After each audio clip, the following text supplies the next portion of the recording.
And just when I thought I was doing okay in this video, here comes the waterworks. Be right back.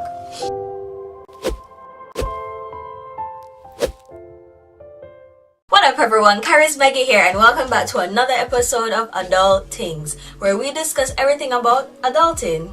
So for those of you who are new to my channel, thank you for tuning in. If you haven't subscribed yet, go ahead and click that subscribe button. Also like this video, share with your friends and family, and also leave a comment in the section below. So I had to muster up a lot of courage for doing this video because I cried a lot just thinking about everything I wanted to say in the video for it to make sense. You know Fergie's song about big girls don't cry? Well, this big girl over there so shed a couple tears. So we gonna see how I make it through, but hoping for the best. I think I can get through this video. It can be a bit emotional when talking about my family and being away from them. So if you haven't guessed by now, today's video is going to be about how to cope with being away from your families. As some of you can probably relate, moving away from family to go on to further your studies or to pursue your dreams, getting better job opportunities can be really hard. You miss out on holidays like Christmas, birthdays, things like that. It can be really emotional and it takes a toll on you, like mentally. As many of you know, the whole moving thing is not new to me. I have moved to about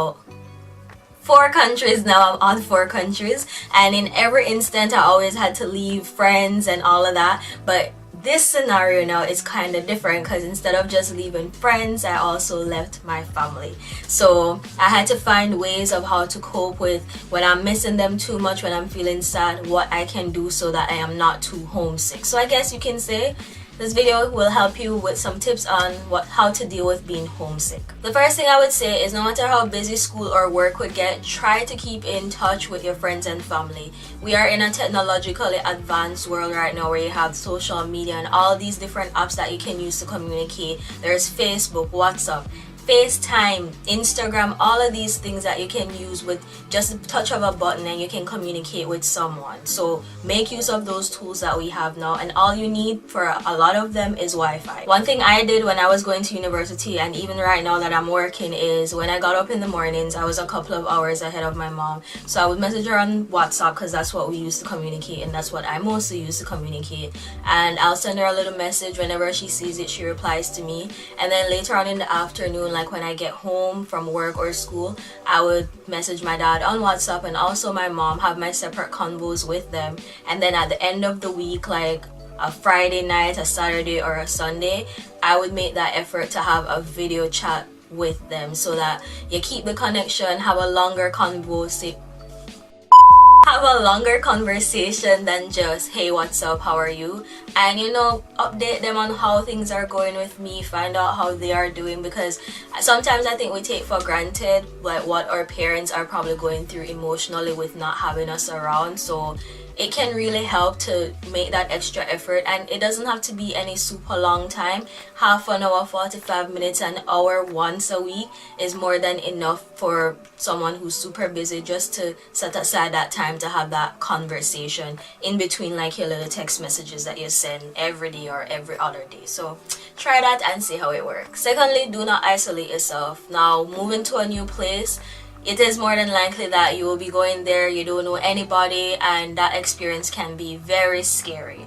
I know for myself that when I just moved away from home that I was wondering like how I would make friends and all of that, but you know, through joining like clubs or groups and things like that, and some of the people I went to school with back home, they actually came to my school, so that helped as well. But if you're someone who you don't have that luxury, you're new to the place, try and find groups that have people who are like-minded like you. So if you like dance, like joining a dance group or poetry, things like that. And as a person who's working, like there are always things to find. There are always free events going on. Some of them might be something you're interested in. Go to one of them, and just like that you can meet a couple people who are like-minded, and from there, you know, people are adding each other now on LinkedIn and all these things, and right there you can start to be able to start to build some friendships and relationships that way. So you don't have to be alone. So just try not to isolate yourself from people. Another thing I would encourage all of us to learn to do do is learn how to enjoy your own company. Because in the event that, for example, you don't have friends who are able to go to this event with you or go to the movies or lunch or things like that, you need to be able to not have to depend on other people for your happiness or the opportunities that you want to make for yourself. So learning to enjoy your company, it doesn't have to be anything lavish. It can be something as simple as, self-care in the form of watching some Netflix series, going to the movies by yourself, treating yourself to a lunch by yourself, just taking some time to do you and not depending on people to make you happy. That can also help you. I've lost track of what number I'm at, but I'm gonna say number 4. Think about doing some volunteering. In other words, try and keep yourself busy. A lot of people don't know this, but when I decided to start this YouTube thing, one of the main reasons was so I could keep myself busy, because I was going through a lot mentally, emotionally. Like, it was just a lot that was going on at that time in my life. So this was a way for me to, it was like an expression outlet for me, and at the same time I was able to do something that I love, which is helping people in a creative way. So find things to keep yourself busy. It could be volunteering, it could be thinking of a hobby, learning something new that you always wanted to try but then you never found the time.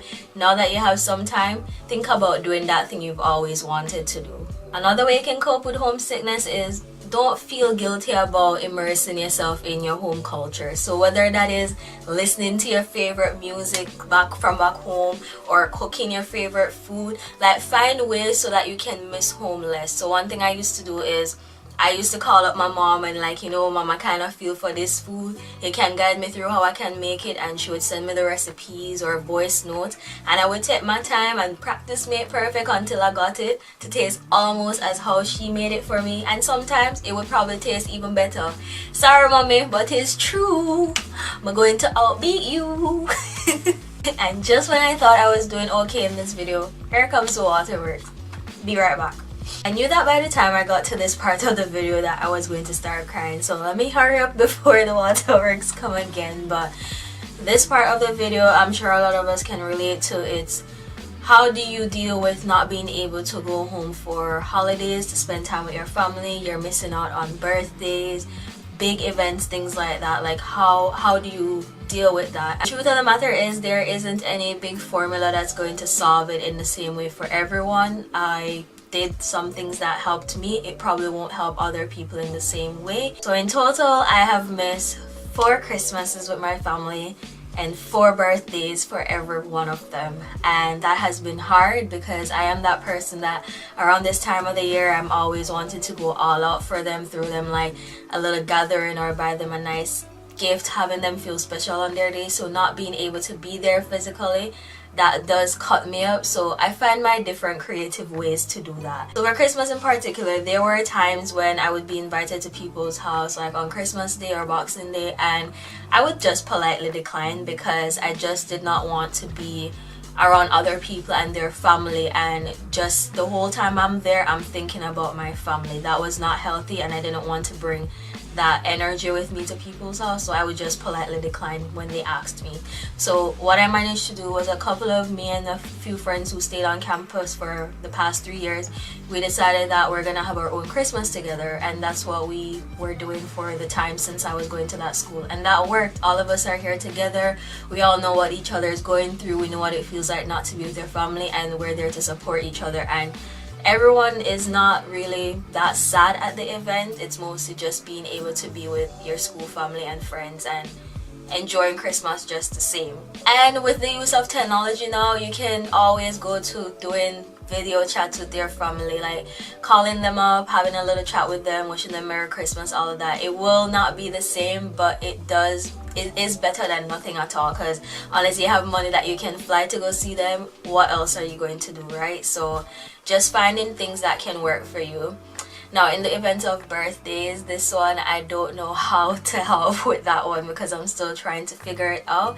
But all I know is on those days I will send like a voice note to whoever has the birthday, singing them happy birthday, sending them all these wishes. Another way of coping is talk about them. Talk about your friends and your family to people who you are probably having conversations with, like close friends or like people who you meet that you trust and you feel like confiding in them about your family, and like talking about, I don't know, like moments you guys had, fun times, things like that. That can be a really healthy and helpful way of releasing some of the sad feeling that you're feeling. Like, there's nothing wrong with talking about your friends and your family. Absolutely nothing is wrong with it. Well, that's the end for this video. I hope it was somewhat useful. I don't think I was able to cover every single thing because not everything works for everyone. So if you can think of some tips off the top of your head, comment below on how you think someone can cope with being away from friends and family.